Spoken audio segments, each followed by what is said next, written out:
How's it going, everyone? My name is Jake. I am a full-time reseller on eBay, Amazon, Poshmark, and Mercari. I sell things full-time on the internet.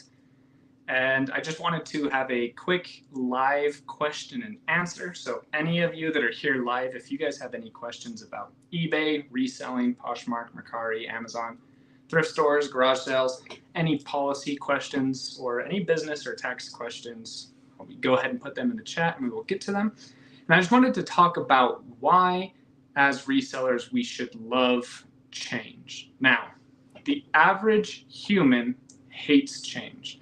And from what I hear from the majority of you guys, my subscribers, and people who watch this channel, is you guys also hate change. And I want you guys to fall in love with change, because that is when you can separate yourself from your competition and make the most money. So typically I prepare my thoughts a lot more beforehand, but I just wanted to, I just kind of thought of this just barely, and I wanted to just hit record and see what comes out. So when something is established and people find that they can make money from it, everyone starts doing it, right? You all know the saying, if it was easy, everyone would do it. Well, typically when a new thing comes to market that makes people money, everyone floods to it and makes money with it. And everyone does relatively the same thing because it's making them money. But throughout time, if everyone does the same thing, there's going to be a wide spectrum of people doing that said thing. For example, selling on eBay. Let's say that the most profitable thing on this planet was reselling used CDs from thrift stores on eBay.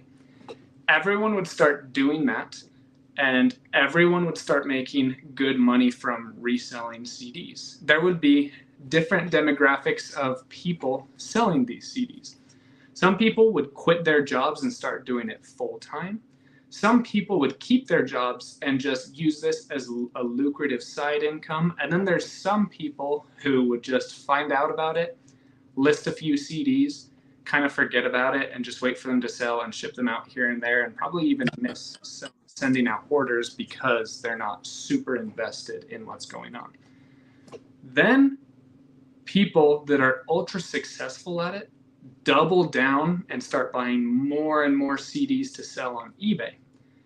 If eBay were to change its policies, or if anything were to change legally to make it easier or harder to sell CDs, the people that work the hardest benefit the greatest from this change, because you have a huge demographic of people that are stubborn, that said it worked yesterday, it'll work today, and it will work tomorrow.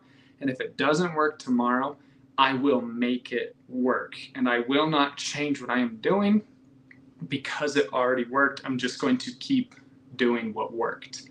And those people never change. Then you have that demographic of people that are just kind of in it, kind of out of it. They have a full-time job that makes them a ton of money, so they don't really care anyway. They just love the idea of listing and selling their CDs. But if this huge change came, they aren't even aware of the change, so they're not going to make any changes. And so now they are going to make less money. The stubborn people that will not change are making less money, and the people that didn't even know there was a change are making less money. Then you have the people that are slow to make the change. They kind of kick against the change for a while, and they eventually end up making incremental changes until one day they look around and, wow, their business is different. They're going to make a little bit more money, but the people who love change make the most money. The people who are okay with changing markets, changing economic times, changing legal policy, changing platform policy, those are the people that make the most money. If you are so married to one thing, and then that thing changes, and you go to the grave with that thing, you are going to make less money because you are so resistant to the change. Now, you have to realize that there is balance in everything, and not everything is black and white. And I actually, so especially people my age and younger, really this is just a psychological human condition, but everyone thinks that it is greener. The grass is greener on the other side, and they get tangled in the weeds of changing up so often that they don't make any actual money. So I made the majority of my money in my career from door-to-door sales, where I would go and I would sell pest control. And every single month of every single year, I would have another guy from another company come and tell me, hey, my company pays a higher commission than yours, come over here.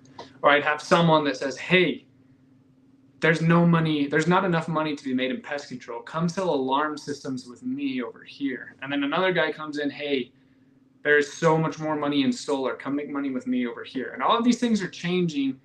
And I just stuck with selling pest control. And I ended up making more money than those of my friends who kept abandoning shit. So you have to realize when things are actually changing and when you need to adapt your business model. And you also need to realize when you are just bored or pessimistic and not thinking that anything works and you think you have to abandon ship. And I think that the way you learn this is to just not make excuses and get up and work every day and keep doing what's working well and doubling down on that. But as major changes come about, you need to be able to adapt to those changes. And that's the difference of someone who makes, like, anyone can make $10,000 a year. Hey, Chad, I appreciate you, man. Wolfsman Goodies with the $10 super chat. Appreciate you being here. Anyone can make $10,000 in the world today, right? In the United States today. Literally anyone. You can have zero skills and make $10,000 a year. The difference between someone who makes $10,000 and $100,000 is someone who can adapt and change and gain more skills or give more to the marketplace.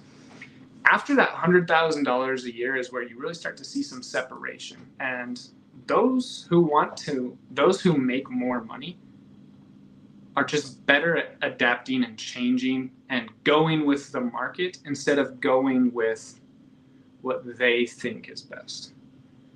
As you guys can tell, I didn't organize my thoughts super well this time around, but I hope what I'm saying is making sense. I'm hearing a lot of people, they say they hate change and they're so resistant to change, but then complain is a strong word. There are definitely some complainers out there that just don't want to change and just want to complain that things aren't as they were and it's someone else's fault their business isn't succeeding or is doing as well as it should. But there are other people that are anxiously engaged in their business and they're worried about their livelihood and their families and their business and they want to make the money and they're not complaining about the changes, but they just haven't built up that tolerance to being okay with change and making adaptations to their business. And when you're set on doing what is best for you and your business and your family instead of doing what you stubbornly want to do, that's when you really start to make more money. So as we all know, there are changes every single day on eBay. There are changes every single day in government and policy.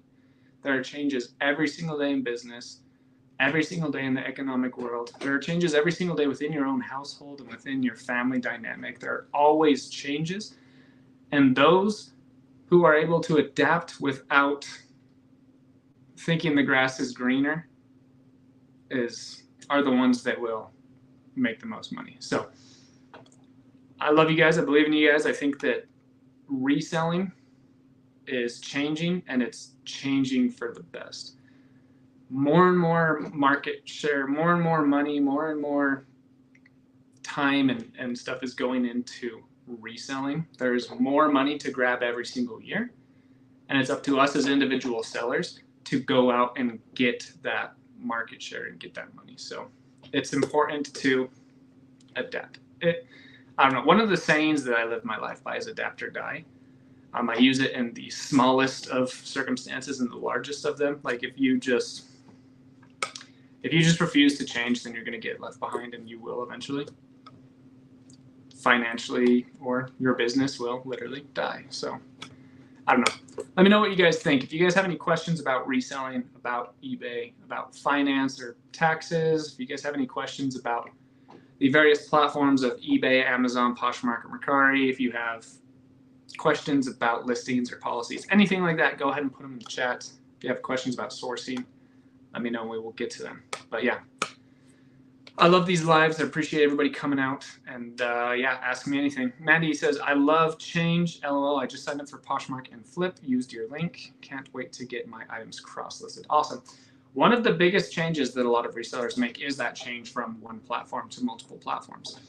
I stuck with just eBay for the first 18 months, year and a half of my career. And then I first downloaded Flyp and cross-listed all my clothing and accessories to Poshmark, and then a month after that, I cross-listed all of my items to Mercari, and then just recently I tried out Depop, but then I quickly just took all of my items out of Depop. So I cross-list on eBay, Poshmark, and Mercari, and I also am able to get my hands on some really big bulk cosmetics.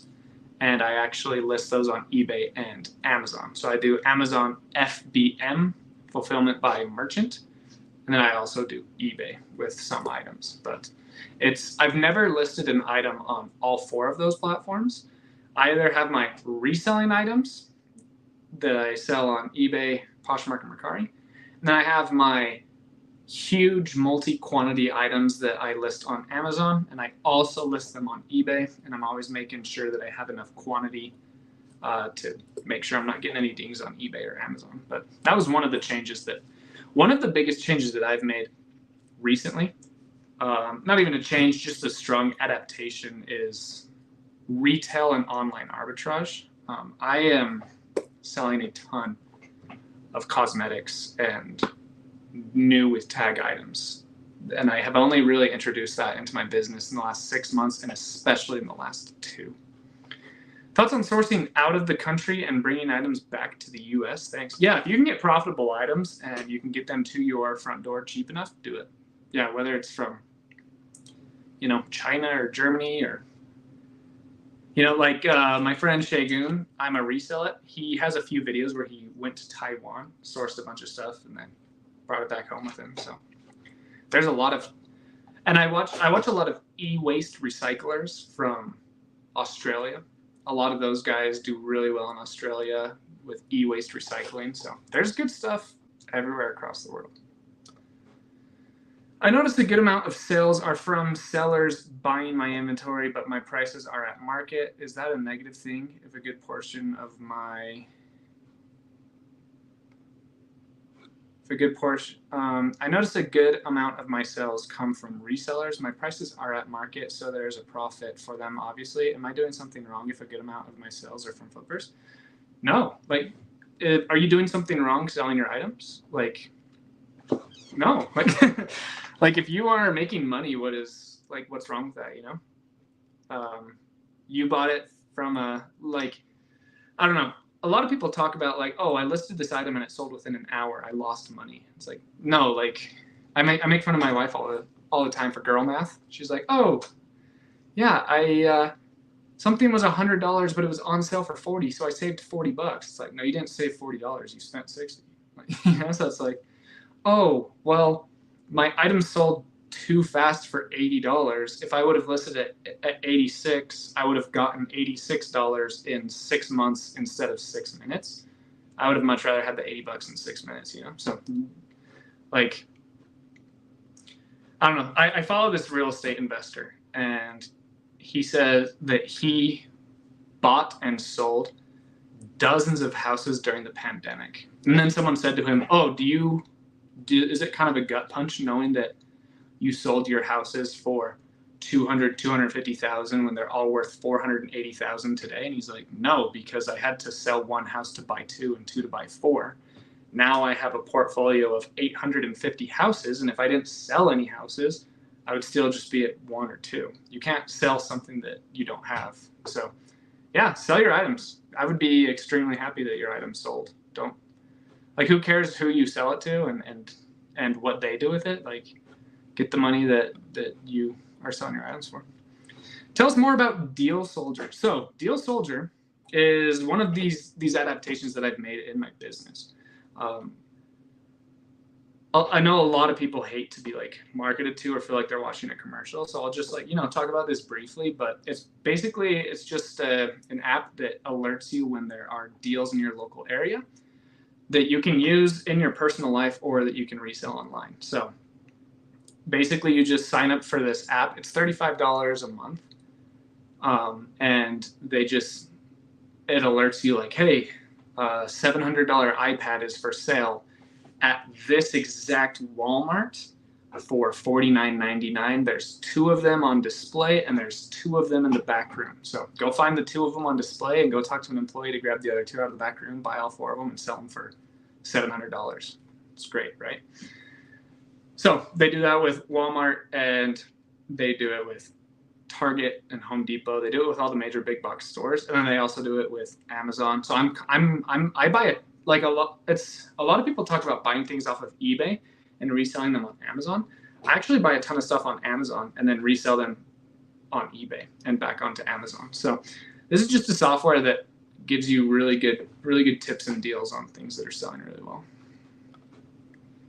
I found some Louis Vuitton sweatpants. I'm afraid to list it just in case they're fake. List it, and if they take them down, just never list them again. A lot of people are like ultra terrified that they'll get their accounts taken away, but eBay is really good at just like saying, hey, like in the email they straight up say like, hey, there's a really good chance you weren't aware of this, but we don't allow you to sell this item because we believe that it is counterfeit. So just never list it again and you will never have a problem. Now, if you list that and they take it down, you list it again, and then you get another fake Chanel bag and another fake Gucci bag and you keep listing those, you'll get your account banned. But if you list one luxury item and they take it down, just never list it again and you're good. So yeah, I would list it. I list stuff like that all the time, and sometimes they get taken down, but I don't know. I have so much Versace and Gucci and Chanel listed in my store at all times. Just the other day, I had a Dooney and Burke bag taken down. I'm pretty dang sure it's authentic, but I'm just not going to relist it again. I'm just going to sell it on a different platform or move it in another way. But I'm never going to list that bag on eBay again because they said, hey, we think this is fake, and I'm not going to fight them on it. I'm just not going to sell it on eBay again. Get back in my life. Yeah, Soda City Flips is live right now. Hijacking. Hey Jake, eBay changed seller protections and is no longer allowing you to withhold shipping for wrongful returns. You have to apply for a $6 shipping credit from eBay. I'm top rated plus. Thoughts? Yeah, so I noticed this as well. That is just an unfortunate change, but this is kind of what I was talking about. So I don't think you're being ultra negative about this at all, Scott. I think you're just addressing it and asking for some advice. A lot of people are going to be very upset about this, and some people are going to like stop selling on eBay completely. So there goes a little bit of competition. A lot of people are like, this is going to affect a lot of resellers from different demographics of our competition. And if we are just like ultra positive about it and just like say, hey, that's part of doing business, I'm just going to get over it and make money, then you'll just keep listing items while your competition is listing less and you'll make more money. I think it's dumb. Like, I don't know. We do our best as sellers to conform to eBay's policies and do what they would have us do. And if you do that, you should, be backed in situations like that. But also, unfortunately, a lot of people take advantage of this. Like, there's plenty of sellers that just do a 50% refund no matter what, which is terrible. Like, they shouldn't play ball like that. Like, it's a two-way street. We have to garner respect and trust from eBay, and they have to garner and respect trust from us, right? So yeah, it's unfortunate that they're doing this. Losing that protection does suck, because I've already had a few, just like 1 or 2 small ones where, people return a camera that they said didn't work, but it still clearly works. It was just a buyer's remorse situation, so I shouldn't refund them the shipping, but I have to. It's whatever. But I just keep selling stuff. Question: I watched a recent video to set up on eBay to sell international, but my account didn't have the opt-in link he showed in the shipping preferences. Am I already opted in, signed up in 2020? So there's a chance that you are already opted in, or they just haven't extended that to you. When they first started it, they usually, like when platforms make these changes, a lot of times they do rollouts. So they'll roll it out to 10% and then 20 and then 40 and then 80 and then everyone. And then they also only give it to qualified members. So there's a chance that you may have not sold enough yet to have that. I'm not 100% sure. I would call eBay and just say, hey, am I a part of this program? If I'm not, do you know what I need to do to be able to be part of it? Because I don't know the exact specifications and requirements for it currently. Can I get started buying newly listed and auctioned lots for cheap, or buy high sell-through rate is the only way to start profiting fast? And which one do you prefer more? Excellent question, Tyler.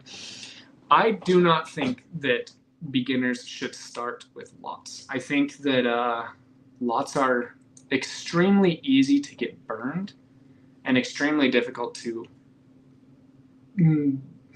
consistently cash flow and profit. First of all, you're spending a good amount of money on these bulk purchases, so you're tying up capital.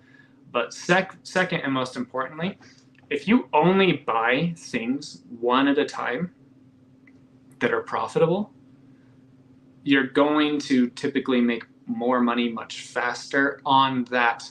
Okay, let me rephrase this. So it's called cherry picking. If you only pick up items that you have looked up and done a little bit of research on and you know are going to sell within a certain time frame, if you list them correctly, you are going to actually get those sales and you'll be able to scale and inflate your business over time. But when you buy a lot, for example, even some really good lots, 60% of it is throwaway or relot. 20% of it is decent, moves slow at a decent price, and then 20% of it is like shockingly good. And so if you're constantly buying lots over and over and over and over again, then 60% of everything you're buying isn't making you money, and it's low margin, low profit, low sell through, and it's just going to inflate. And if you choose to list it, it's just going to inflate your store. But if I don't know, I'm a little flightier today than normal for some reason, but I definitely recommend buying things piece by piece, knowing exactly what you are buying and how you're going to sell it. It's going to be much more of a profitable and fruitful business. I always say, just as the military, slow is smooth and smooth is fast. Everyone wants, if you start at a thrift store and you go buy 3 things and then you sell them all within a month and you make really good money, you're like, wow, if I just had 300 of these things, I would make 100 times the money. So then you go buy a lot and you realize, wow, hand picking 3 really fast sell-through rate items is a lot more profitable than buying 300 items at the same time that someone has already gone through and cherry picked, and I get the leftovers. It's just I don't know. There's a lot of people that have really good success right off the bat buying and reselling from lots, but it's a much more sustainable business model, and you're going to learn in a more correct way if you buy piece by piece, in my opinion. Scott says, I just hit 30K 90-day total sales and a 400% sell-through rate. That's what I'm talking about, Scott. It's hard with a full-time job, but I get it done. Saving up for a house with all cash buy. Thanks for all the tips and tricks. Wow, Scott, that's incredible. That's awesome. Unfortunately, a lot of people will not believe you, but I know that is doable. It's insanely difficult, but that means, ladies and gentlemen, that he may have 400 items listed, but 1,600 sold over the last 90 days, or 100 listed and 400 sold over the last 90 days. That means everything that he is listing is just moving at a fast rate, which is awesome. And then, yeah, buying a house in cash, man, that's wild. That is wild. Most people, J-Ride, you are too generous. Most people, I'm not sure what you were talking about in that moment, but did you transition into clothes, or what is just from the start thrown in with random? I have a box built up the last 3 weeks. Started this because of you, man. Thanks, J-Ride. 10 sales and 55 up 3 weeks in. Nice, Travis. Congratulations, man. transitioned kind of out of clothing. So I've always been an everything reseller. I sell everything that's profitable that I know to look up and research and find out more about. And part of that has been clothing. And then I got to a place where I had, I think, 2,700 listings, and 1,000 of them were clothing articles. And I had like a 100% sell-through rate on all of my non-clothing articles. And I had like a 40% sell-through rate on my clothing. So I actually started to sell my clothing on Whatnot, and then I liquidated and sold to other resellers the rest of my clothing. And now I just pick up ultra fast sell-through rate clothing like this 49ers vintage jacket. This thing is sweet. I got it for $1 at a yard sale. I gave the guy $2 and he like had a hard time accepting it, but I'm like, man, this is nuts. It was one of those like everything's a dollar store. Everything's a dollar yard sale. And I got that, and I got a Coach bag and 2 vintage Leathermans and like a ton of good stuff. And he's like, that'll be $6. I'm like, dude, I can't. I got to give you at least, but he wouldn't take much more than 6. He's an awesome guy. Anyway, I just pick up fast sell-through rate everything, whether it's clothing or golf clubs or remote controls. Anything that has a decent sell-through rate is what I pick up. Never worried about change. I just evolve. Good to hear it. Hey, Jake. How's life, buddy? How you doing, Mike? Good to see you here. You got a new, oh, wow. Look at that. We got a new logo. Did you have an AI or did you have a human do that? It's pretty sweet. Is eBay to eBay best in the morning, midday, or night? Yes. People just list when they list, and you just got to be on top of it. So, yeah. But again, buying lots is much harder than buying piece by piece. Buying piece by piece is slower, significantly slower, but more cash rich and cash flow positive. Lots, a lot faster, but much more dangerous, and yeah, sometimes can lead to some major heartbreak. So, but yeah, I buy off of eBay and sell on eBay all the time. I buy off of Amazon and sell on Amazon and eBay all the time. It's very profitable, but I do recommend really getting your rounds in at thrift stores and garage sales and really learning piece by piece first. But you can do both. Jake is highly intelligent. Learn from him like I did. Oh, Chad. Oh, Chad, you're too much. Thank you so much, buddy. My business, niche eBay, is smaller size, but wanted to do content as well. What should I do first? Think through content ideas, shoot something as a pilot topic. Just record stuff and put it on YouTube. Your first few videos are gonna get like 0 views. So at the beginning is when you want to like test the market and do experiments, but those experiments suck because no one's watching your videos. So you can't tell what's actually connecting until it does, right? So I'm the same way. Like, I'm like, okay, I have all of these ideas. I'm going to test the market and see what kind of hits. And you get like maybe 11 views, and you can't draw any data off of that whatsoever. So whatever you like the most and what resonates with you the most in your chest right now, record that tonight and put it up and just get it up there, man, because no one's going to see your first few videos anyway. And so just get that ball rolling. But my advice is to use the same words over and over again in your videos.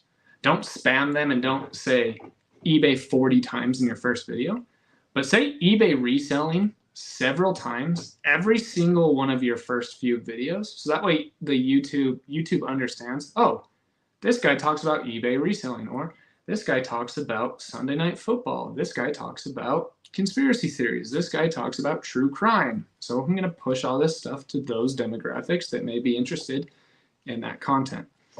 So yeah, try to just do whatever topic kind of gets you the most excited, and then just roll with it. You got it.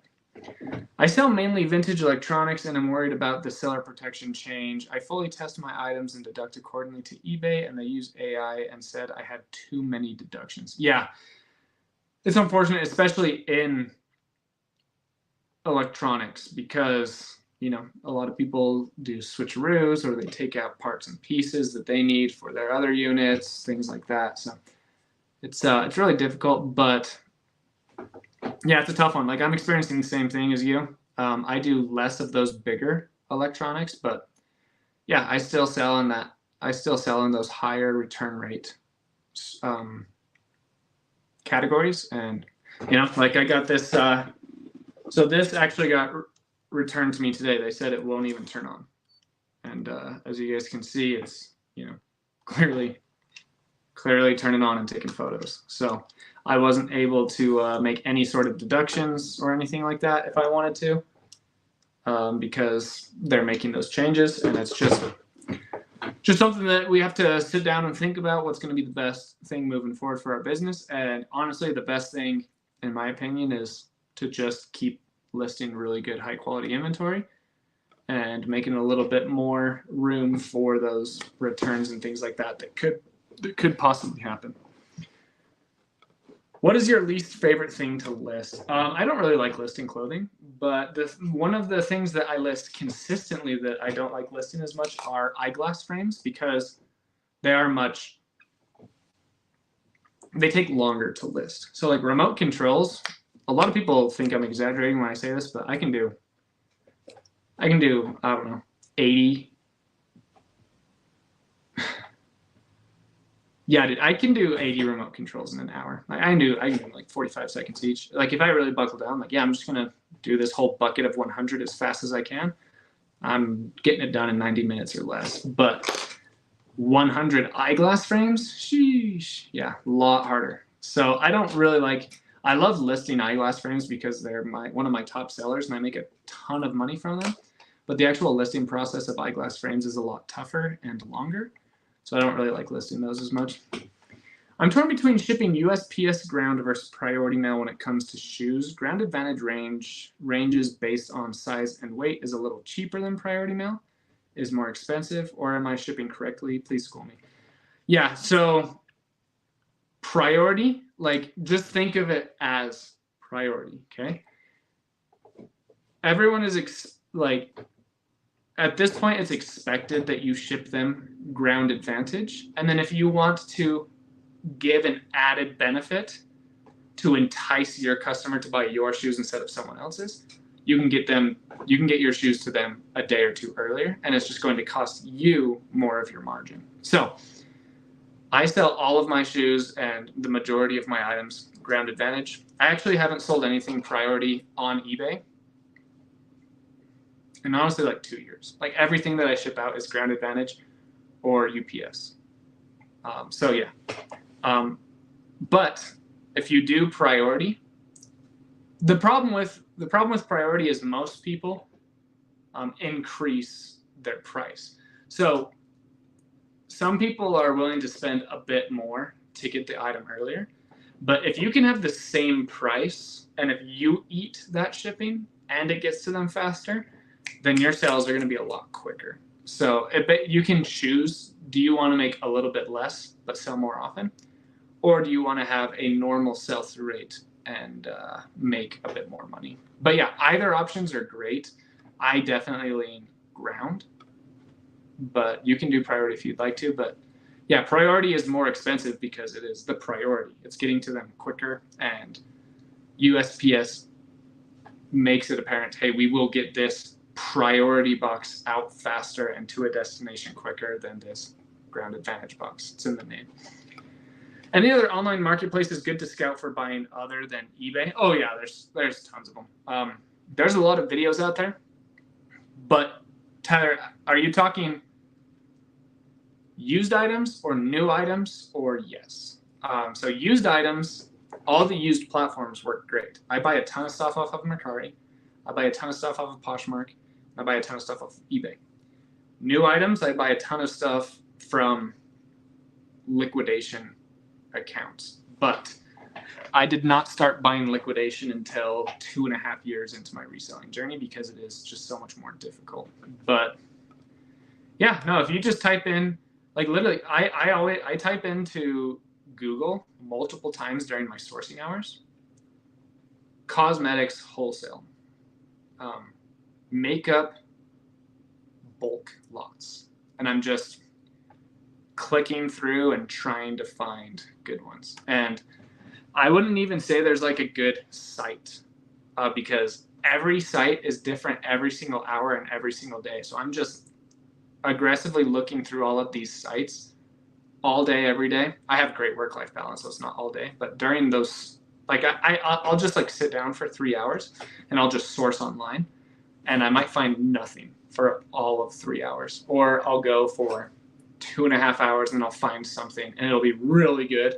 And then I'll go visit that exact same website the next day, every single day, and it will have like nothing that I want for 14 days straight. Or they have things that I want, but not at the price and the margin that I want. So it's difficult, but there's a few sites that are like better than others, but it's different every single hour and every single day. I like, I've been buying a lot from 888lots.com, just like 888, 3/8.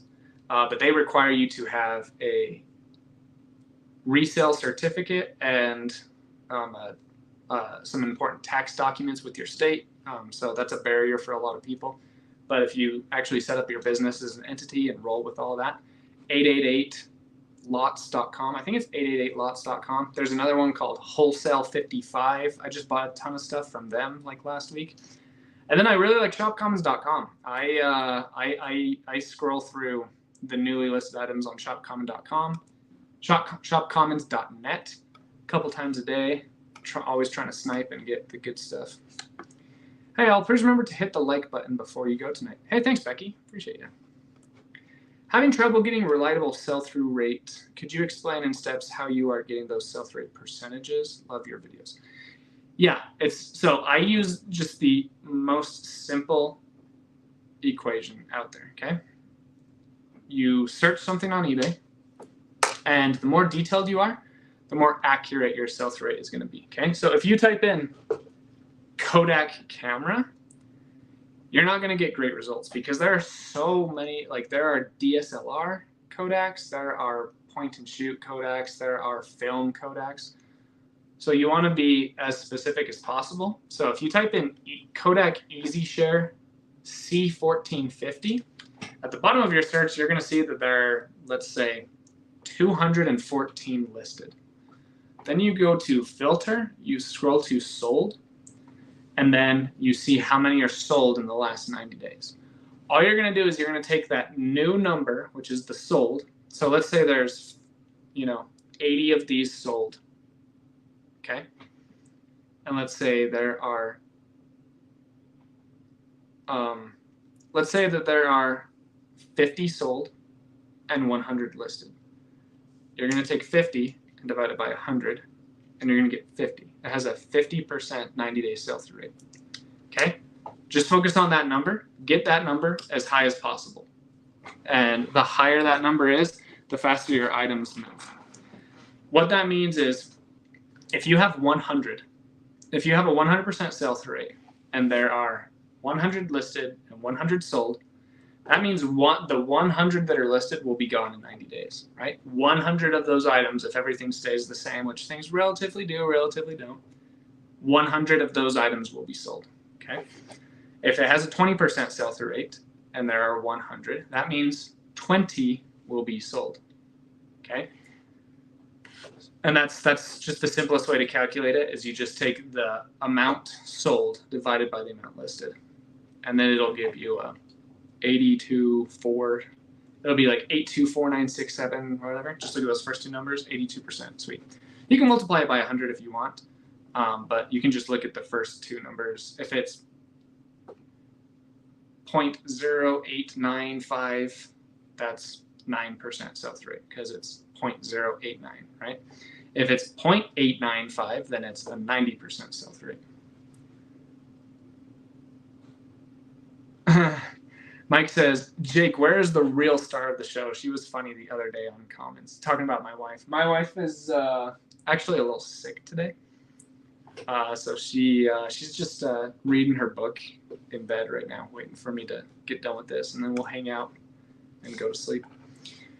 Where do you get the new cosmetics? I just kind of answered that. I get the majority of them off of eBay. And then I also get them off of liquidation sites and things like that. Just on Google.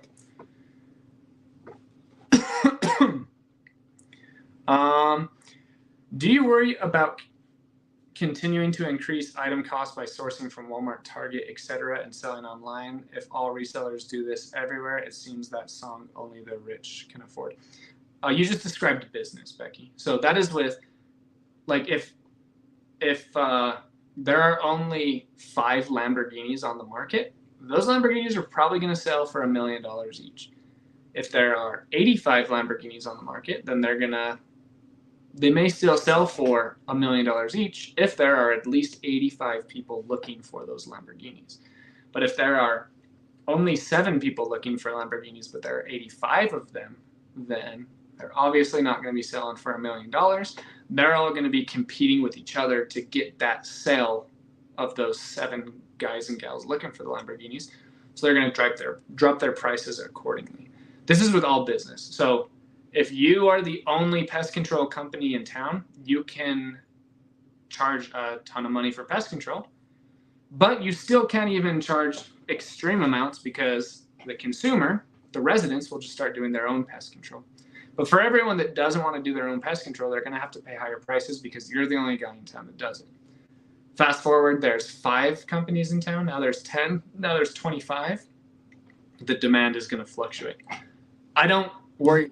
I don't worry about that stuff. I just the reason why my business is successful is because I'm always looking up items, and items that have low sell-through rate I pass on, and items that have fast sell-through rate I buy them and I list them.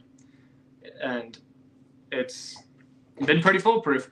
There's a lot of items that I used to sell that I find and I pass on because I still look them up. And I notice, oh, this used to have 150% sell-through rate. Now it's only a 20% sell-through rate. I'm not picking up that item anymore. So this is just this is why this is the difference between someone who makes a lot of money reselling or who honestly doesn't. Is the people that continuously figure out what is selling and what no longer is. Some people, oh, this Frank Sinatra CD sold for me 17 years ago. I'm going to buy it today without looking it up because nothing has changed in the last 17 years. Clearly things have, okay? Some things are timeless. Some things always have value, and some things are worth 40 today and then worth 100 next week, and then are worthless the next week, but then are worth hundreds of dollars again years or weeks or months later. So yeah, if you just keep looking things up, you'll never have this issue. But if you, like, a lot of people think I'm dumb because I continue to look things up, and respectfully, I say that those people are arrogant. Not in they're arrogant in the fact that they think that they know the market because they've sold to the market once or twice or even dozens of times, but the market is always changing. So there's pros and cons to looking things up. I understand, oh yeah, well, I looked this up, now my competition is ahead of me, whatever. But instead of me grabbing 7 things, getting home, finding that only 2 of them sell and I wasted money on 5 things, I only bought 2 really great things and I still have my $40 that I would have spent on bad products. So as long as you keep looking items up, you're not going to have issues. Tips for reselling remotes: picked up about 50 for less than 20 cents each. Look up every single individual model number. Don't sell the ones that aren't selling. Like, don't list them. And the ones that are selling, list them at market value. I also have a guide on how to sell remotes on here. Just type in JRide Flips remotes. It should pop up. I go over how to list them, how to test them, and things like that. But yeah, just like it's the same as sports cards and CDs and clothing and rotisserie chicken cookers and everything. Like, just sell the stuff, like list the stuff that sells, and yeah, just list it at how you would list anything else with the same sell-through rate. Tyler, is Deal Soldier good if you just wanted to get online deals? I live in Chicago and think competition is not super easy throughout stores in the area. So Tyler, the first thing I would say to you is,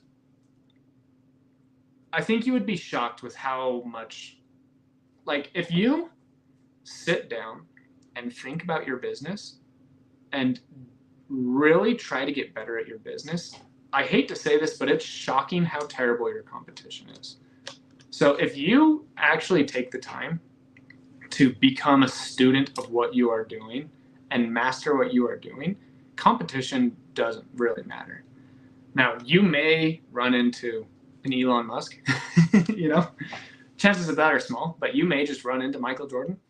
But the chances of, see, the more I grow up and the more I learn about human psychology and business, it's a little sad. It's honestly a bit depressing. It's a bit depressing to learn how little people are willing to actually do.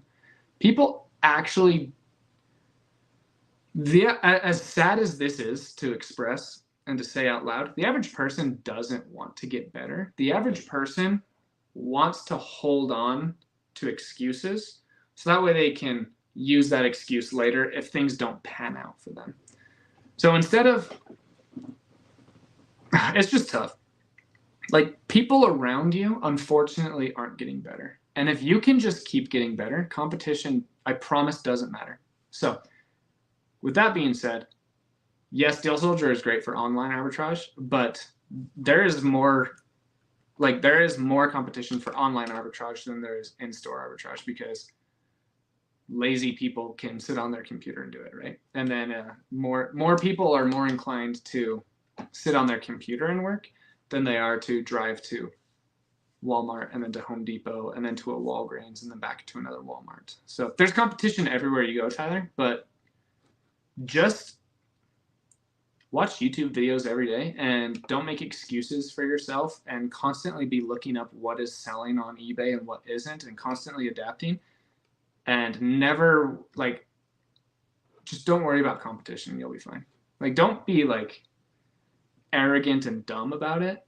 Don't be like, oh, nothing, I don't know. Actually, yeah, be arrogant and dumb about it. Nothing can destroy you. Nothing can put you out of business except for yourself. I truly believe that. Learning loads. Thanks, Jake. Fife in Scotland. My family's from Scotland. I got a little bit of red in my beard here, and my ancestors are definitely from Scotland. So, is PayPal goods and service a good or bad policy for sellers? Like, how are they 180-day available returns? I have never used PayPal, and I've been doing this for 3 years. So I don't have, like, I use PayPal for like other side hustles and businesses that I have, but I didn't even know you could still use PayPal for eBay. So just use eBay managed payments and you'll be good to go. Why is it a negative thing to offer a 50% discount when a customer complains versus offering a return for a full refund? Thanks. Everyone just has in their head what they think you should do. If I went, so I didn't understand this concept in my very, very first job. It was Little Caesars. I worked at Little Caesars, and someone ordered a pepperoni, sausage, and bacon pizza, and I didn't hear the bacon, so I just put in pepperoni and sausage, and they bought it, and then they drove home, and they opened the box and realized there was no bacon, and so they called me, and I'm like, oh yeah, if you just want to drive back, I'll just throw some bacon on for you. And I thought that was, like, I was 16. I thought that was like very logical and great, and they got so mad at me, like so mad at me, and I had no idea. I talked to my manager Pablo, and he's like, oh yeah, no, you just have to say you're really sorry and make the pizza that they ordered for them and let them keep the pizza that they took home. I'm like, oh really? Okay, yeah. So yeah, if you say that you are going to send, like Dion, imagine that you put a pool in your backyard, and it cost you $40,000, and then because of the way that they built the pool, you could only fill it up to 3 feet deep. Even though it's a 6-foot pool, it only fills up to 3 feet. Would you be happy with that, like 50% water? I don't know you, but I think you would be pretty upset. So that's just kind of the logic that I came up with on that. Wow. Ismael Garcia, thank you so much for the $10 super chat. It says, bought 24 new all-pro passer robotic quarterback in a Goodwill for $150. I have sold 4 of them for $44 each, and today I sold 10 more since I can't open them and try them out. Kind of worried, LOL. Oh, that's awesome. Congratulations, first of all. So one of my business practices is I try to remove as much emotion from business as I can because thanks for being here, Shane. So in these situations, right now you're stressing over something that hasn't happened and probably won't even happen. Like there's a good chance that it does. There's also a good chance that it doesn't. So, you know, if like I would just come to that bridge when I would cross that bridge when I come to it. I wouldn't worry about the potential of return in this case. I would just keep living my life every day and doing what I need to do to be a good husband and a good business owner and all that stuff. And then if you have to deal with some returns, you got to deal with them. But yeah, I think that you made a great purchase. I think you're making great sales, and maybe 1 or 2 of them get returned, and you still have, I don't know, like all of your items have the potential of getting returned. So I think, are you just not used to spending this much money on inventory? But I mean, 150 divided by 24, that's still just like a pretty average thrift store item. So yeah, I wouldn't be worried right now. I would actually just be giving yourself a pat on the back for making an awesome business move of getting 24 really great product, and you've sold already, what, 14 of them? So yeah, killing it.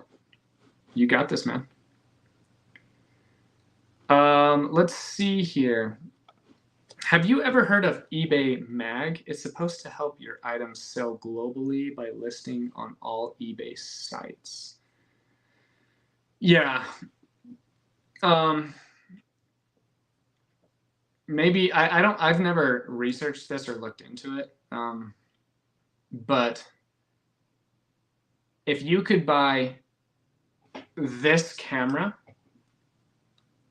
let's say you live in Utah here with me, and you had the option to buy this camera from California or from China, exact same camera, except one of them is thousands of miles away and the other is 600 miles away. Which one are you going to buy? Now, if your item, and then this is where the international shipping comes to play. Like the international shipping, if you have these like kind of on the rare side items, people are going to be able to see them anyway through the international shipping program. But if you have, so like what you're talking about, people use it just to get their items seen by more people. But it's truly junk traffic, because if I want to buy a battery for this camera and I can get it from China in 21 days with more expensive shipping, or I can get it from California in 1 day for less expensive shipping, I'm just going to buy it from California. Does that make sense? So like, I wouldn't really advise taking the time to do this, because you're just going to get more junk traffic that may result in a sale or two here and there, but it's also going to be more of a time and shipping burden on you and the buyer as well. So, question: I found a new Pioneer tape deck receiver made in 1987, but the model was discontinued in 1988. I cannot find anything at all on eBay to price it by. How would you go about pricing an item like this? I would look at very, very similar Pioneer tape deck receivers and list it according to that. So you're going to find a ton of them that are like almost identical and that are going for $89 or maybe $159, and I would just price it according to that. Is how I would do that. 100 listed, 400 sold. You are correct. That's what I'm talking about. Good job, Scott. Hey, J Ride Flips, how's it going? Hope all is well with family. Been crickets for the last 30 days with 1 to 2 sales per week. Today, 6 sales in 1 day. Looks like it's starting to pick up. Love your shows. Hey, glad it's picking up for you. I also would just kind of throw out there that is, sometimes business and especially e-commerce. Sometimes it's feast or famine, and you're not doing anything necessarily wrong or necessarily right. It's just what we sign up for as business owners. Are you picking up every Coach bag, or do you look up sell-through rate on each one before you buy? I look up individual sell-through rate on every single item that comes into my store, because there is a lot of Coach that sells extremely well and a lot of Coach that doesn't sell at all. There's a lot of Dyson vacuum that sells extremely well and a lot of Dyson vacuum that does not sell whatsoever. I just look up everything. I just look it all up. Any tips on sports cards as an everything seller? Again, I would it's a lot harder to buy piece by piece with sports cards, because usually you find anywhere from 50 to 5,000 at a time at yard sales and thrift stores and stuff. But again, it depends on your knowledge on sports. So if you already watch basketball and football and baseball, then you're going to know, like, oh, I should probably keep an eye out for Michael Jordan's and Joe Montana's, right? But yeah, again, just look for the in-demand card. Like, only buy and list cards that people are buying and looking for. And it's the same with sports cards, remote controls, vacuums. Just buy the stuff that people are looking for. Do you have a minimum profit you want to make when considering to buy and list an item? Nope. I only look at the sell-through rate. And typically, if you have an item that has a decent sell-through rate, depending on your buy cost, it's almost always a healthy profit margin. So I'm not interested in making like 70 cents per item. But like, if I find something that's $8 and it sells for 16 and it has a 16,000% sell-through rate, then I'll buy it. And if I find something that sells for $900, but there are 52 listed and 0 sold in the last 3 years, I'm not going to buy it. Do you promote listings? Yes, I promote all of my listings at 3.1%. My strategy working full-time is to do my drafts during the week, and Friday morning I drop them all at once. I offer 1 day handling time, so I have the whole weekend to package and ship. That's awesome. Scott, that's clearly someone that you are clearly an individual who thinks about what he's doing and makes adjustments according to your full-time job, your work and family lifestyle, and you just do what's best for you and your business. That's awesome. Like, you're awesome, Scott. What is the most growing percent on 1 year on eBay? I think so. There's a few YouTubers that talk about this governing system that eBay won't allow you to sell past a certain point. Tech in Sports talks about how he was selling 125 a day or something around that number. Maybe it was 120, 150, and then he went to 250 listings. And he said that it took a while for the sales to catch up because eBay wanted to see if he could handle that. Logically, that makes a lot of sense to me. Josh Galt talks about this a lot, where he said that it was around 65 or 70% that eBay wouldn't allow you to grow past that number year over year if you were an established business, just because, there's a lot of logical factors that could go into that possibly being true. But I don't know, every time that I list AirPods, it doesn't matter how many of them I have, they all sell the week that I list them. If I list them at a good price and I list them properly, I can, like, I don't know. I have had, like, I believe in this to a certain extent. Like, I understand logically, like, hey, you don't want to give, like, if a seller has shown that they can ship out 5 items every single day, and then all of a sudden, boom, they have 45 sales in a day, they may not be capable of shipping that out. So I can understand why eBay would maybe try to limit that. But again, when I get AirPods, when I get cameras, when I get these ultra fast sell through rate items and I list them, they sell every single time, regardless of what I have sold and what I have been selling. They just sell. So personally, my first 2 years, my first year, my next year I was up, I think 116%. So yeah, I don't know. I don't think that there is like this arbitrary number or percentage that eBay won't allow you to grow past. I really, truly, I get a lot of hate for this, which is okay. I know this upsets a lot of people, but I just truly believe that if you have good items, if you actually list in-demand items, you will never have slow sales. With the caveat of making your listing and your business policies good enough that customers will buy them. If you have good title, if you have findable titles for your items, and if you ship things out the same day, the next day, or even within 2 days, and you have free returns, and you have in-demand items, you will not have a problem selling your items. I don't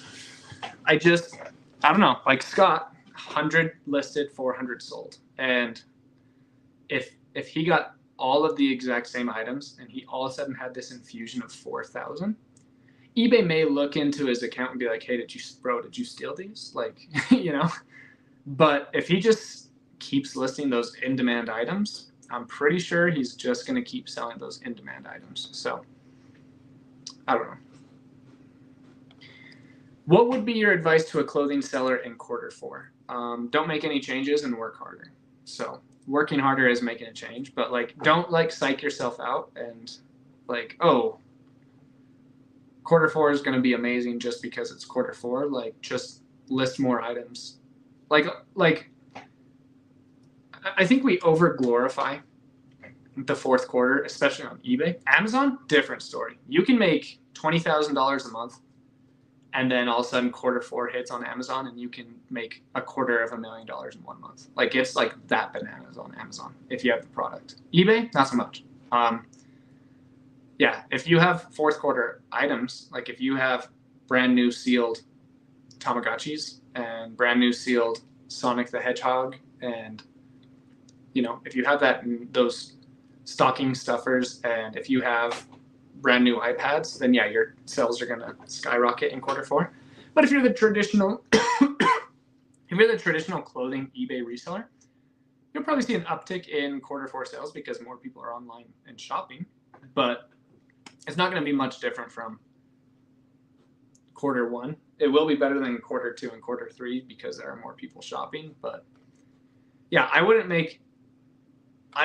So my advice to a clothing seller in Q4 is to set reasonable expectations and don't stress when sales aren't up 100% or 200%, because they're probably going to go up like 15%. And if you're doing $100 a day, that means you're going to be doing $115 a day, which almost isn't even noticeable, right? So that's honestly my advice.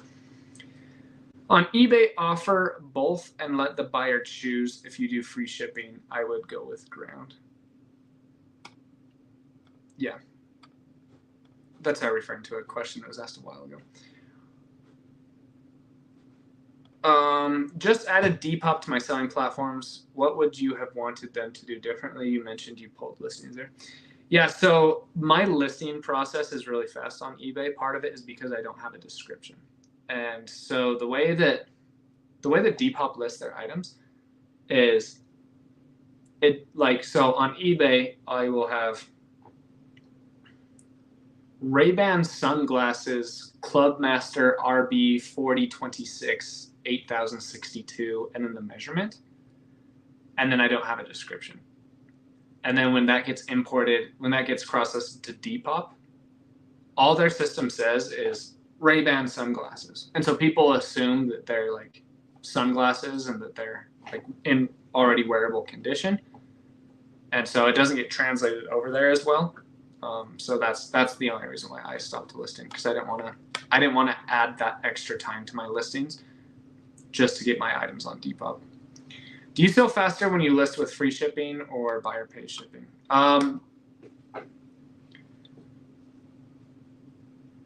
I truly think that that's just it's just like not an easy question to answer. So psychologically, people just like free shipping, even if like humans, we're just kind of dumb sometimes. If you have something for $18.87 free shipping, and someone is selling something for $15.95 plus $5 shipping.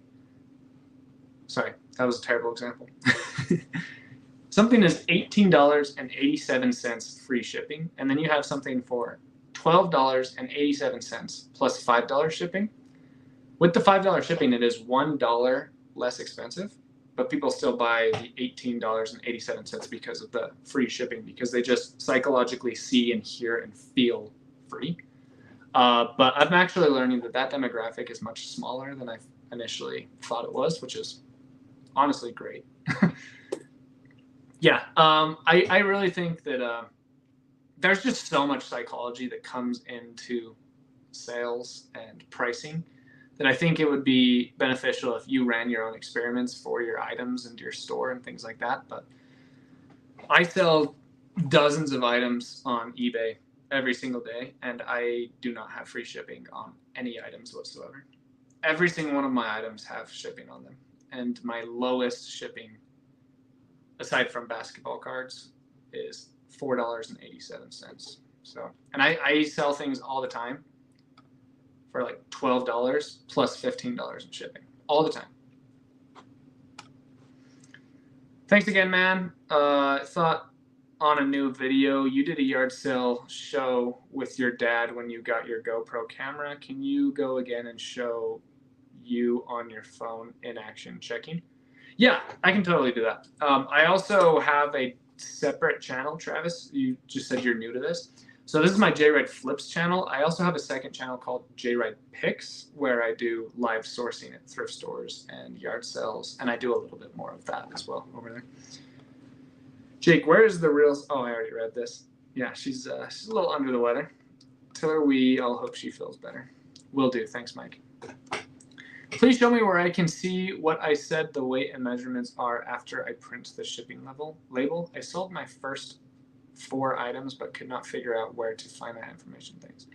Please show me where I can see what I said the weight and measurements are after I print the shipping label. It's just in your listing. If you just click on your listing, it should be able to pull it up to you. I don't really know how to explain it much past that, but I hope that helped. What is your recommended return policy criteria? 14-day, 30-day, free for buyer? I do free 30-day returns. And if someone tries to return something on day 31, I reject it, because I made a contract with them selling the item, and I held up to my end, and if someone tries to return it on day 31 or 39 or 48, then they have reneged their portion of the contract that they entered in. So I do not feel morally obligated to refund them whatsoever. But yes, I do free seller pay shipping returns, and it's 30 days. Do you consider opportunity costs, like instead of buying something for $2 and selling it for $10 5 times, shouldn't we use that time to find the next $8 item that sells for $150? Yeah, but you can like screw crew, you can really screw yourself with that ideology. So all of us should just, it would be much more sufficient if we all just learned how to sell a super yacht for $100 million. Okay, if I just learned how to, it would take a long time to learn that skill, because I would have to learn how to find that deal and leverage it and find the buyer and find the seller where I can make that margin. But I would make probably $37 million on that one super yacht sale instead of finding $8 items that sell for $150. So you have to be really careful with that mindset. I understand it, but it is just better to find items that sell fast. So if you find 17 items for $2 that sell for $10, but they all sell very quickly, then you have an actual business. But if you are only finding one $8 item that sells for $150, but you're moving to the next one quickly. You really got to balance those scales, right? So I agree with you. And I know it sounded like I disagreed with you from the beginning, but I don't. I agree with you. But it's much more important to find a balance of that. I would just say pick up everything that sells quickly, that's easy, that you're set up to ship and list and process and everything.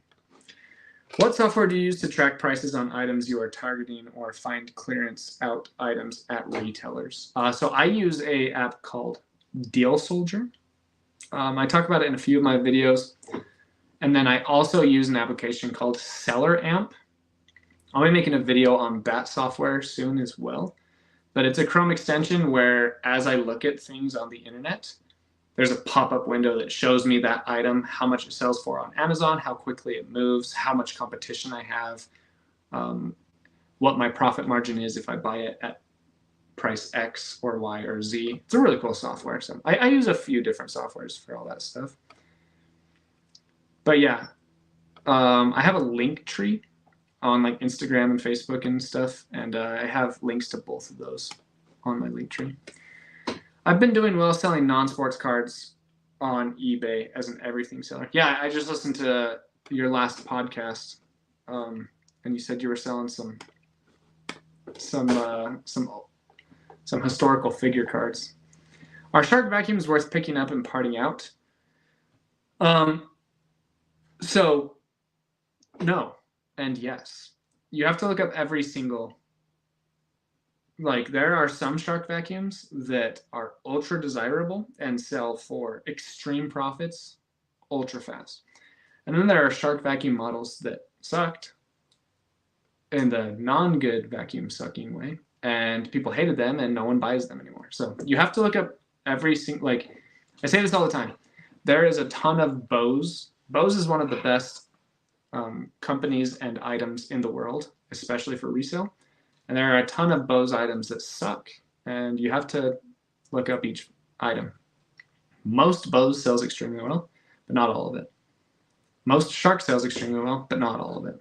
But yes, as a whole, shark vacuums are worth picking up and parting out, but you need to look up the model number beforehand. Because I've had a few shark vacuum pieces that just sit forever, and then I ended up donating a few of those pieces. So you got to look up every single model number. Finally alive where I'm home and laying down. Nickels Dollars. That's what I'm talking about. Love that name. Glad you can make it.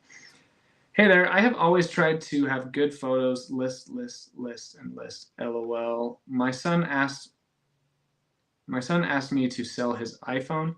Listed and sold in 5 minutes. That's what I'm talking about, man. Good job. Hey, J-Red, I just wanted to say hi. This is my first live from you to watch. It's hard to catch it from the different time zones. Thank you for your inspiring videos. Thank you, Alex. I'm also not the best at going live consistently at the same times, so thanks for being here.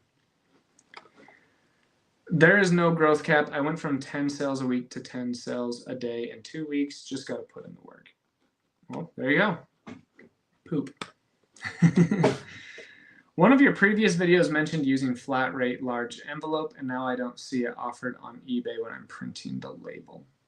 That must be an ultra new change, because I think you can still do that. But I haven't used that flat rate envelope on eBay in over a year. So it might not actually be there, but I'm pretty sure it still is.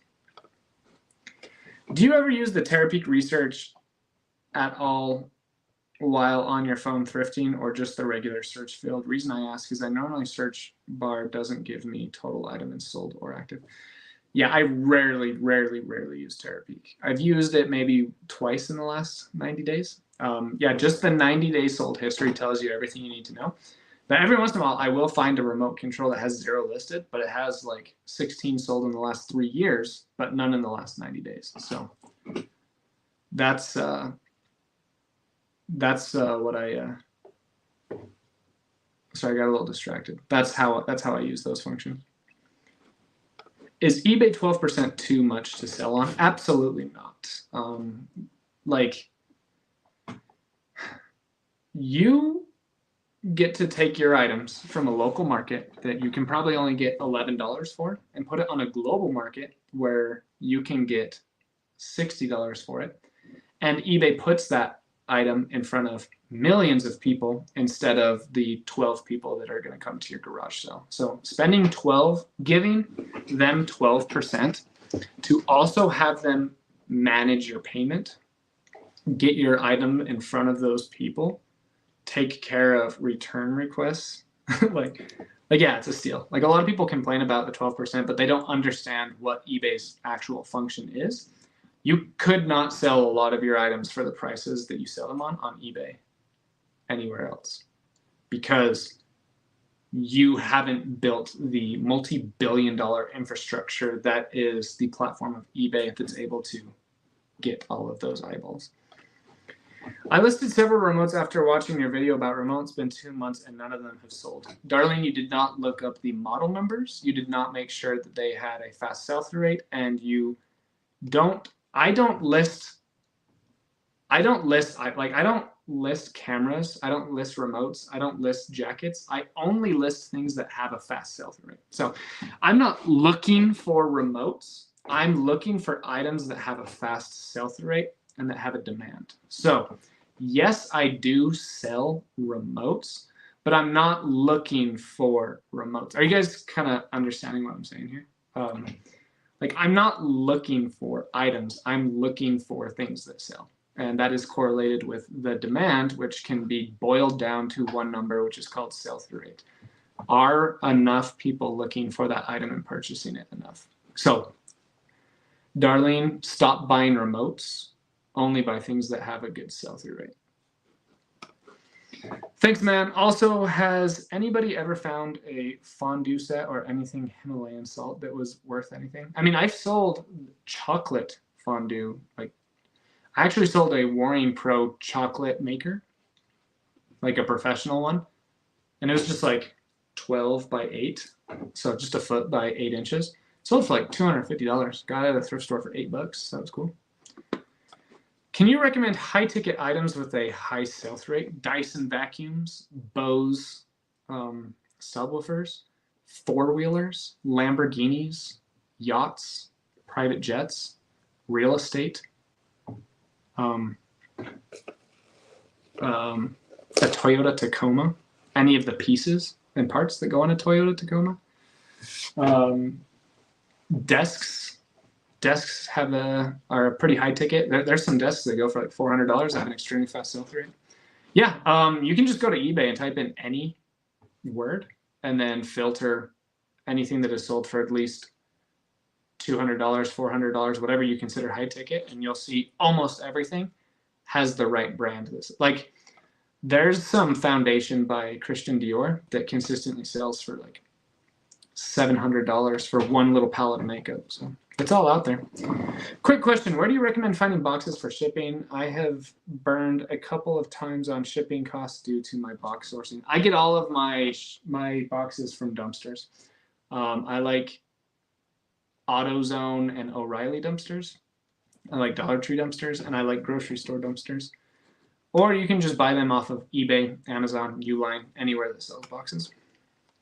Do you ever run discount campaigns? If so, how do you handle those long time inventory items? So M&E Ranch, I focus on sell-through rate, so I don't have really any of those long time inventory items. I do have them still from time to time. Things in markets can change drastically quickly, but I really don't have that issue too often. But when I do, I just sell them off in lots or I redonate them. But if items have been in my store for more than 90 days, I typically mark them down 15%. If they're still there 90 days later, I mark them down 25%. If they're still there 90 days later, I mark them down 33%. And if they're still there after that, then I donate them or sell them off in lots. Why do you only promote at 3.1%? So I started at the minimum, which it is not illegal to go dumpster diving. And if they have a lock on it, then it is, but it's not illegal to go dumpster diving. The companies that throw things into their dumpsters don't own those dumpsters. It's the recycling company that is owned by typically owned by your local government or subsidized by your local government. There are like 6 towns in the United States where it is illegal to go dumpster diving, but In 99.999% of the United States, it's not illegal to go dumpster diving. But yeah, so I started at 1.1%, and then I just gradually increased my promote percentage until I got to a point where I was happy with how much I was paying for the additional sales. And that's what I recommend doing.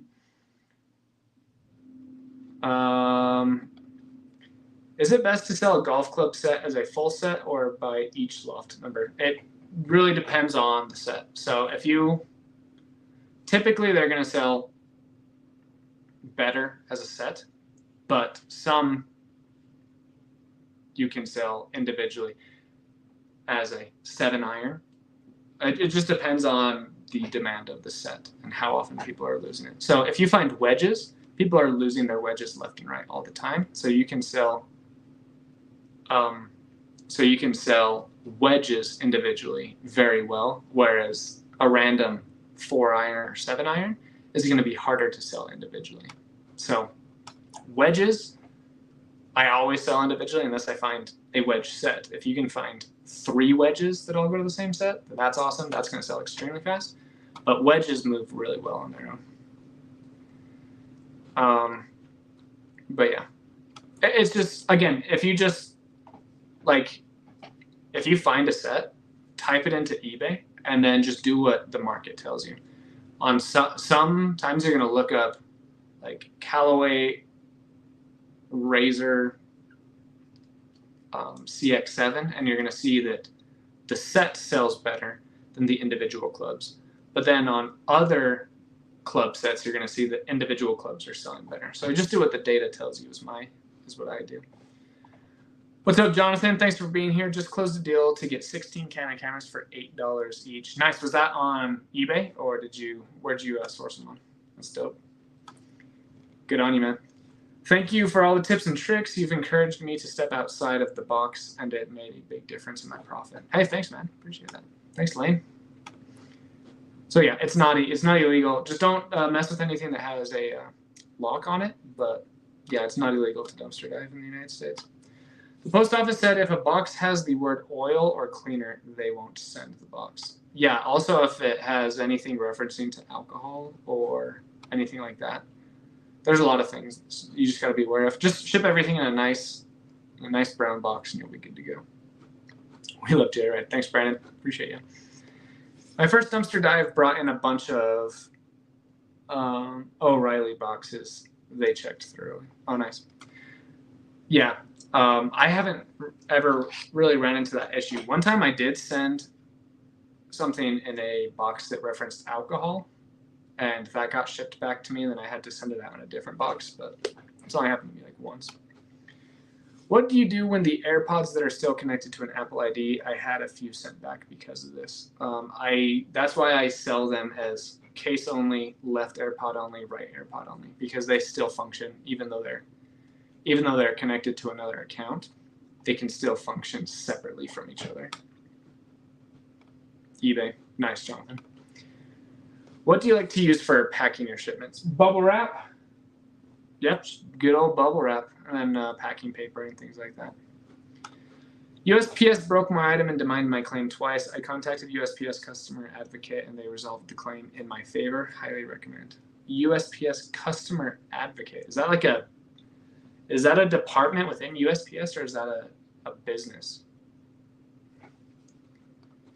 I saw that you were buying AirPod lots off eBay untested. I'm doing really well with those lots too. Yeah, I've been buying a lot of. I've always bought a ton of those and cameras and eyeglass frames, and sometimes I'm really heavy into buying, and then sometimes I'm like not buying at all. So, but yeah, right now I'm really heavy into buying lots. I think I spent like $18,000 in the last 10 days on lots. It's been pretty nuts. But yeah, just listen to the good stuff on individually, and then getting the other stuff sold back on those platforms and lots, and it's good stuff. Customer advocates is someone in DC who argues on your behalf against USPS. Oh, nice. Wow, liquor stores are a no-go. Was going to try that next. Oh, thanks, man. Yeah, no, that's definitely a no-go. Don't send anything in 18 and don't send anything in alcoholic boxes. 18 grand is nuts. Yeah, it's the most I've ever spent on inventory in that short of a time frame for sure. But yeah, hopefully one day I'm spending 18 grand a day in inventory and making $1 million a day. That's the dream. Figured out Canadian sell-through where item location is set to Canada only. Great for selling heavy electronics in Canada. Thank you for your transferable knowledge. Hey, appreciate you. Switch thinker. How much money do you think you need to start a proper reselling business at retail and thrifting level? $40. You honestly don't even need 40 bucks. If you already have a laptop, if you already have a computer and your phone, you're good to go. But you can just download the labels. You can download a QR code. eBay sends you a QR code for all your sales, and then you can just have USPS scan that. And then all you have to do is just, buy enough bubble wrap and stuff to ship your items. But yeah, this is like one of the lowest cost startup businesses you can do. You can literally start for free, for sure. But yeah, and I always recommend starting with like little to no capital. A lot of times, and what people always want to do is they want to spend $5,000 on pallets, and then they quickly realize the pallets kind of suck for beginners, and yeah, it's tough. Do you see the digital camera market going away anytime soon? I don't know. I'm not like really like a speculator when it comes to things like that. But I don't know. Right now they're selling really well, so I'm going to keep buying them. But yeah, I don't know if they're going to fluctuate or go down or even take a higher leg up. I don't know. We'll see what happens. Would you recommend selling internationally for all of your listings? Yes, if you have it available to you, click it on and make more money. Make more money, Alex. All right, guys, we are almost at an hour and a half. I really appreciate all of you guys coming out and supporting, asking questions, watching the video.